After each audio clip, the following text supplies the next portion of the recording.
네, 안녕하세요. 워싱턴 현지의 생생한 소식을 전해드리는 인사이드 워싱턴의 신성호입니다.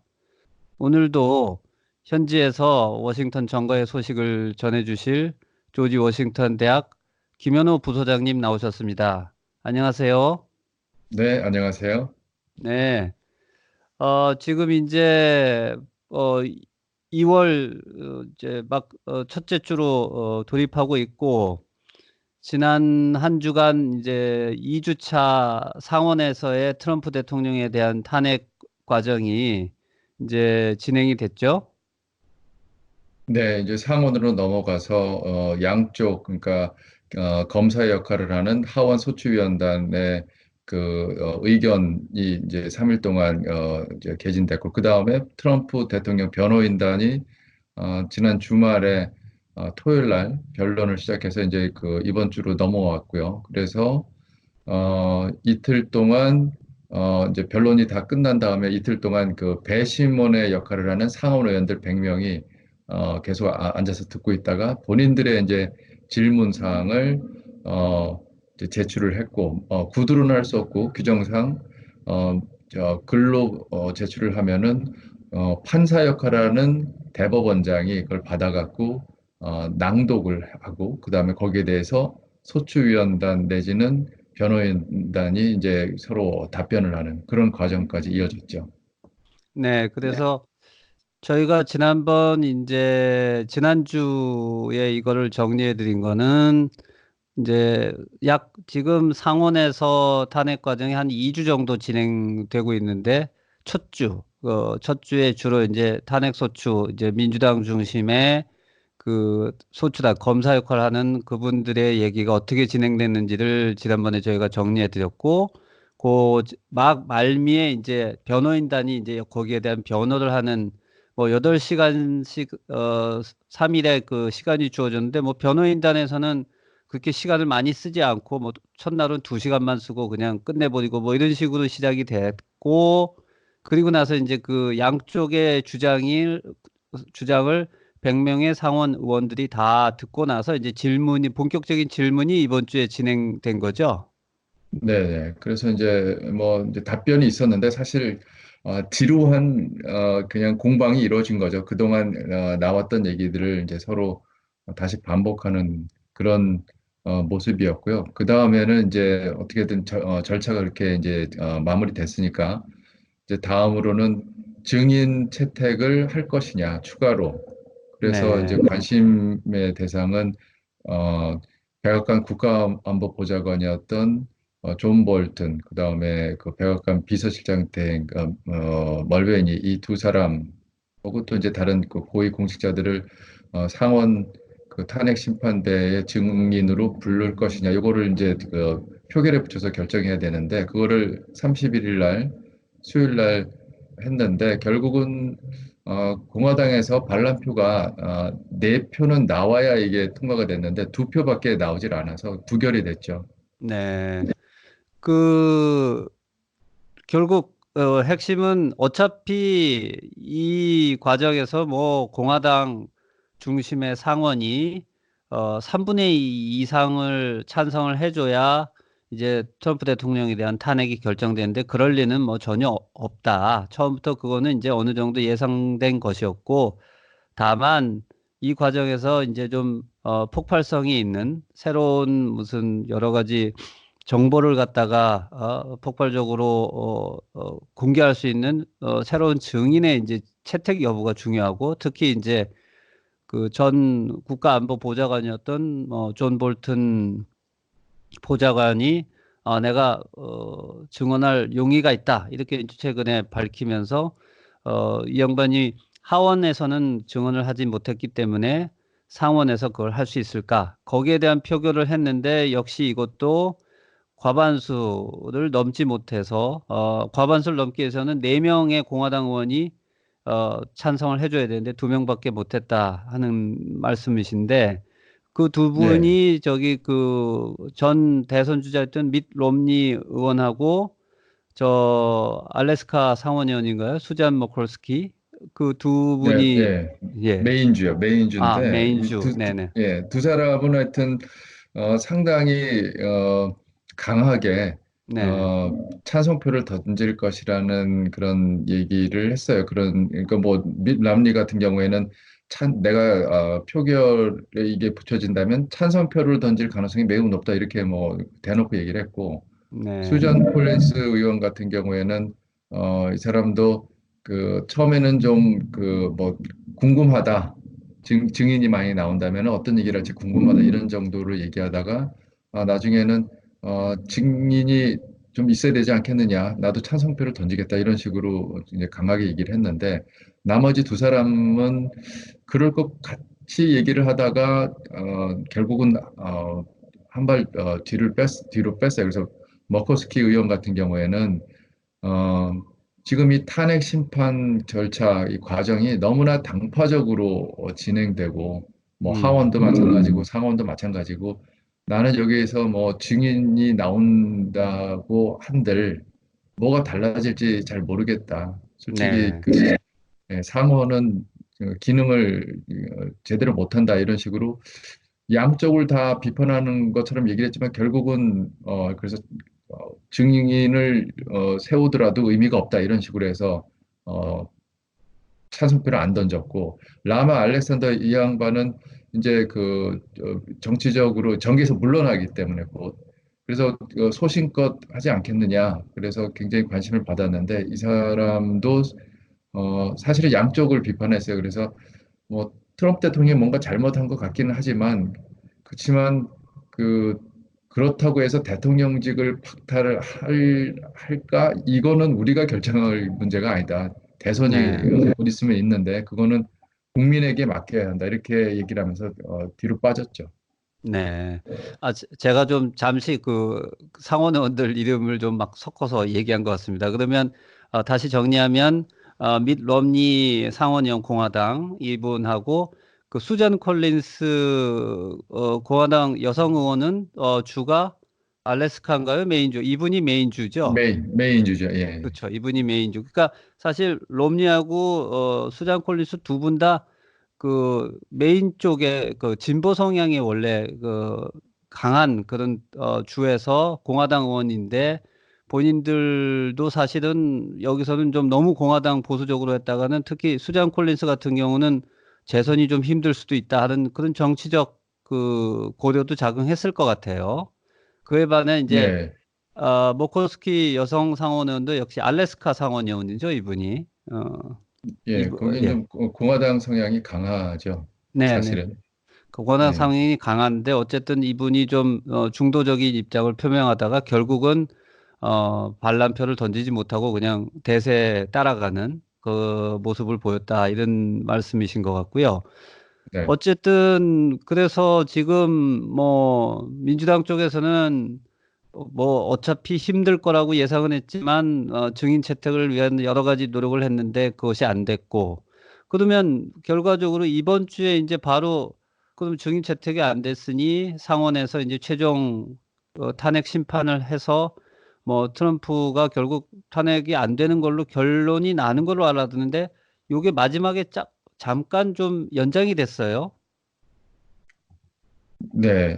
그러니까 일단은 그 존 볼튼 효과가 좀 있었죠. 그러니까는 어, 맥커넬 공화당 원내 대표가 아주 강력하게 밀어붙여 갖고 아주 속전속결로 끝내려고 했는데 네. 볼턴이 이제 3월 달에 회고록을 이제 출간하기로 돼 있는데 그 원고를 뉴욕 타임즈가 입수를 해서 이제 리크를 한 거죠, 말하자면. 그래서 음, 3월 달에 나올 이 책 내용 중에 아주 중요한 부분이 있는데, 트럼프 대통령이 본인이 직접 볼턴에게 우크라이나가 조 바이든 전 그 부통령에 대한 조사를 도울 때까지 음, 군사원조 4억 달러 정도 되는데 이거를 동결해라. 자기는 그렇길 네, 원한다. 이렇게 직접 얘기했다는 거예요. 그러니까 그동안 공화당의 주장은 트럼프 대통령 입으로 직접 얘기하는 걸 본 사람이 아무도 없었고 다 간접적으로 들은 사람 증언밖에 없었다. 그걸 민주당이 침소봉대하고 있다 이랬는데 이건 지금 네, 직접 들은 사람 얘기가 나오니까 그러면 이제 얘기가 달라지는 거 아니냐 뭐 이러면서 민주당에서 굉장히 강하게 압박했고 언론 여론도 안 좋아졌는데 뭐 결국은 어, 그 증인 채택 그 표결에서 민주당이 그, 이거 통과를 시키지 못해서 반란표를 그만큼 끌어내지를 못했기 때문에 그냥 잠깐 그러고 마는 거죠. 더 이상 어떤 정치적으로 힘을 받지 못하고 네. 네.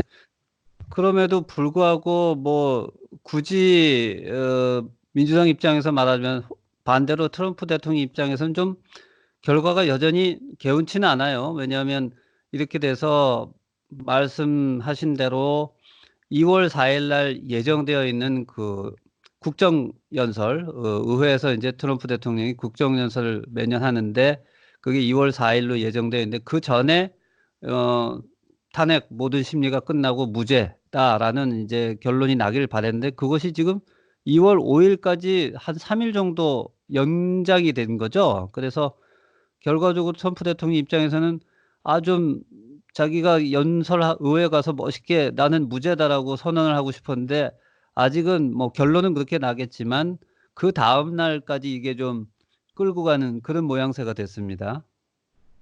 그렇죠. 그러니까는 증인 채택 여부를 그 결정하는 표결에서 그냥 아예 유무죄 판결까지 다 하자는 게 이제 공화당 지도부의 원래 계획이었는데, 네, 어, 그게 이제 이번에 뭐, 볼턴 그 회고록 얘기도 나오고 그래갖고 공화당 내부에서는 솔직히 트럼프 대통령이 잘못한 건 맞지 않느냐. 잘못은 했다. 음, 그렇지만 지금 상황에서 대통령을 그 자리에서 물러나게 하는 거는 옳지 않다. 이게 이제 굉장히 그 큰 힘을 받은 거죠. 만약에 말하자면 공화당 내부에서. 그래서 지도부가 밀어붙이는 대로 갈 수는 없고, 우리가 그렇게 진짜 앞뒤에 안 보고 그냥 속결로 끝내는 그런 모습을 보이면 안 된다. 네, 그래서 이제 결론이 난 게 그러면은 이제 하원 소추위원단하고 대통령 변호인단이 최후 변론도 하고 네, 정식 어떤 법정의 어떤 그 재판 절차처럼 최후 변론도 듣고 우리들이 또 상원 의원들이 나가서 그동안 아무 말도 못했는데 이제 좀 얘기를 하면서 의견 개진도 하는 그런 모습을 보인 다음에 최종 투표를 해야 되는 거 아니냐. 네, 음, 이런 의견이 굉장히 컸고 그래서 뭐 공화당 내부에서는 굉장한 격론이 있었다는데요. 결국은 이제 그렇게 결론이 나서 음, 트럼프 대통령 입장에서는 이제 확실하게 결론을 내리고 2월 4일 날 국정연설을 깔끔하게 하고 싶었지만은 그럴 수 있는 기회는 놓친 거죠. 네. 그 뭐 그러니까 공화당 상원 의원들이 그래도 우리가 상원 의원인데 너무 이렇게 마치 백악관의 이중대 뭐 이렇게 끌려다니는 모습을 보이는 것도 좀 구차하고 하니까 살짝은 좀 정치적인 그런 타협을 보인 거로서 이제 너무 쉽게 우리가 트럼프 대통령을 그냥 어, 무죄다라고 얘기하기에는 조금 사실 여러 가지 증거가 많이 나타난 게 있어서 이거에 대해서 좀 더 고민하는 모습을 보여주는 그런 듯한 모양새를 취한 그런 지금 상황이네요. 그렇죠. 그리고 약간의 뭐 타협인 것 같아요. 그러니까 공화당 입장에서는 그러니까 트럼프 대통령 입장에서는 음, 2월 4일 국정연설 전에 이제 결론이 나는 게 좋고 자기는 그래서 그 국정연설이 하원 의사당에 있지 않습니까? 그래서 네, 대통령이 연단에서 얘기할 때 그 뒤에 하원 의장하고 그다음에 부통령이 앉아서 이제 그걸 지켜보는데 그 네, 자기 그 탄핵 소추안이 통과된 바로 그 자리에서 펠로시 하원 의장 보란 듯이 나는 네, 탄핵 선고를 받았다 이렇게 이제 큰 소리를 뻥뻥 치고 싶었지만은 고를 수 없는 지금 상황이 왔고 대신에 민주당 입장에서는 2월 3일 날 이제 경선이 시작되지 않습니까? 네, 아이오와에서 네, 그래서 이제 본격적으로 대선 후보를 뽑는 과정으로 들어가는데 민주당 입장에서도 2월 5일 날이 표결이 최종 표결이 이제 이루어지니까 그 주요 그 대선 후보들 중에 이제 상원 의원들이 있는데 이 사람들이 그 경선에 이제 몰두를 하지 못하고 네. 계속해서 워싱턴에 붙잡혀 있는 발이 이제 묶여 있는 그런 상황이 되는 거죠. 그래서 서로 이 부분에서 이제 주고받는 그런 타협을 한 것 같아요. 음, 결국 뭐 탄핵이 어차피 되기는 힘들 거지만 그래도 밝힐 건 밝혀야 되겠다고 탄핵을 시작한 민주당, 특히 펠로시 하원 의장이 주도한 민주당의 탄핵과 그리고 어차피 처음부터 뭐 탄핵은 안 된다라고 이것을 그냥 무시하려고 했던 공화당 주도의 상원, 그리고 그거를 어떻게 보면 진두지휘한 트럼프 대통령과 공화당의 미치 매코넬 상원 대표, 이 양쪽의 싸움에서 각자 입장에서 볼 땐 약간의 뭐 절반의 승리, 어느 한쪽도 완벽하게 뭐 자기들이 원하는 것을 이루지는 못했지만 또 어느 정도는 결과적으로 만족할 만한 그런 결과가 나온 어, 약간의 타협이라고도 할 수 있고 절반의 성공, 절반의 패배 뭐 이 정도로 정리가 될 것 같네요. 네, 근데 이제 결국은 그 무죄 판결이 날 것이기 때문에 이제 이제부터는 이제 주요 언론에서는 트럼프 대통령이 이제 얼마나 기고만장해서 진짜 거침없이 사실은 불법에 가까운 행위를 할 것인가 이런 걸 이제 걱정하는 목소리들이 이제 나오고 있죠. 네, 맞습니다. 지금 저도 좀 이렇게 이걸 두고 보면 당장 정치 일정으로서는 뭐 서로가 민주당과 트럼프 대통령이 공화당 측이 뭐 탄핵을 놓고 서로 장군 멍군 주고받은 그 정도로 끝났는데 좀 더 큰 미국 정치 이런 사적인 입장에서 봤을 때는 아무래도 이렇게 사실은 만천하에 누가 봐도 좀 명백한 잘못이 드러난 대통령에 대해서 전혀 어떻게 이거를 통제하지 못하는 의회, 특히 공화당 중심의 상원이 그런 역할들을 좀 해줘야 되는데 너무나 무기력하게 공화당이 지금 이제 완전히 트럼프 대통령의 사당화된 것이 아니냐, 내지는 이 과정에서 의회 자체가 대통령 권력에 너무 이제는 약해지는 모습을 보이지 않냐. 결과적으로 미국이 항상 그 자랑하는 견제와 균형이라는 그 원칙이 크게 훼손됐다라는 뭐 이런 좀 탄식 내지는 아쉬움, 자성의 목소리들이 많이 나오고 있는 것 같습니다. 예, 맞습니다. 네. 뭐 그러면 어쨌든 이제 여전히 이제 정치 일정은 계속될 것이고 향후 이제 앞으로 며칠 동안 그 뭐 상원의원들이 나와서 한마디씩 할 텐데 그런 거 있더라도 2월 3일 날 아이오와 민주당 첫 번째 경선이 되고 4일 날 그 트럼프 대통령 의회에서의 국정연설이 있고 5일 날 이제 공식적으로 탄핵이 마무리되는 이 일정이 남은 거죠. 그렇죠. 그래서 일단 그걸로 탄핵 국면은 이제 그 마무리가 될 것 같습니다. 음, 그러고서는 이제 본격적으로 대선으로 들어갈 텐데 지금 민주당 입장에서는 아이오와 그 코커스라 그래가지고 경선이 이제 첫 경선 시작인데 항상 이 아이오에서 1등을 한 후보가 지금까지는 민주당 결국 대선 후보가 되는 그런 역사가 있어서 이게 꽤 중요한 거죠. 그렇죠. 처음에 그 아이오하고 이제 뉴햄프셔로 이어지는데 여기서 뭔가 기선을 잡은 후보들이 훨씬 유리한 거고 그리고 뚜껑을 열었는데 오히려 그 이전에 그 여론조사에서 나왔던 거와는 달리 이제 첫 번째 아이오하고 그다음에 뉴햄프셔에서 그 많은 지지를 받으면 그럼 그때부터 이제 탄력을 받고 뭐 이제 정치 후원금도 막 들어오고 그럴 수 있죠. 그래서 이 처음 경선 지역이 굉장히 그 후보들한테 중요하죠.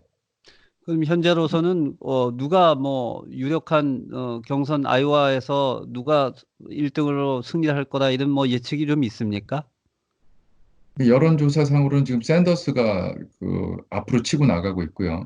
네. 그다음에 이제 어, 조 바이든 대통령이 그동안 그 전체 여론조사를 하면 민주당 대선 주자들 중에서 항상 1위를 했는데 이게 뭐 여러 가지 이유가 있겠지만은 그 상원에서 탄핵 심판 절차를 밟으면서 계속 조 바이든 얘기가 나오고 그리고 바이든도 역시 뭐 증인으로 불러야 되는 거 아니냐 뭐 이런 얘기까지 나오고 그다음에 민주당 그 유권자들 입장에서도 바이든이 완벽하게 뭘 잘한 것 같진 않다. 사실 음, 바이든에게도 뭔가, 그러니까 그 아들이 이제 우크라이나에서 석유회사 이사로 있었지 않습니까? 네네네. 본인의 어떤 그 전문성하고 상관없이 아버지의 후감으로 들어간 거 아니냐, 뭐 이런 얘기가 나오니까 바이든이 그 상당한 내상을 입은 것 같아요, 이 과정에서. 네.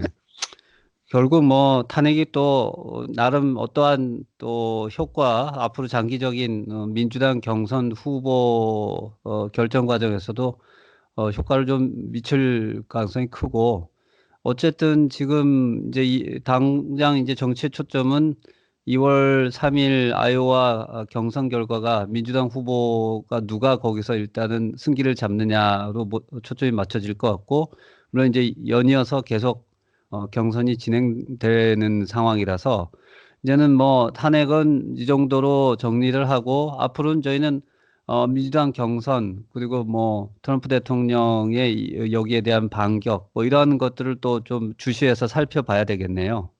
네, 이제는 좀 주제가 그쪽으로 옮겨갈 것 같습니다. 네, 알겠습니다. 오늘도 하여튼 이렇게 좋은 생생한 정보를 그과 소식과 분석을 전해 주셔서 감사드립니다. 앞으로도 계속 미국 정치 워싱턴 정가 소식 전해 주시기 부탁드립니다. 네, 감사합니다. 네, 감사합니다. 네, 오늘 이제 지금까지 그 탄핵의 마무리 단계, 마지막 주 탄핵 과정을 살펴보았습니다. 그러면 다음에 또 생생한 소식으로 찾아뵙겠습니다. 안녕히 계십시오.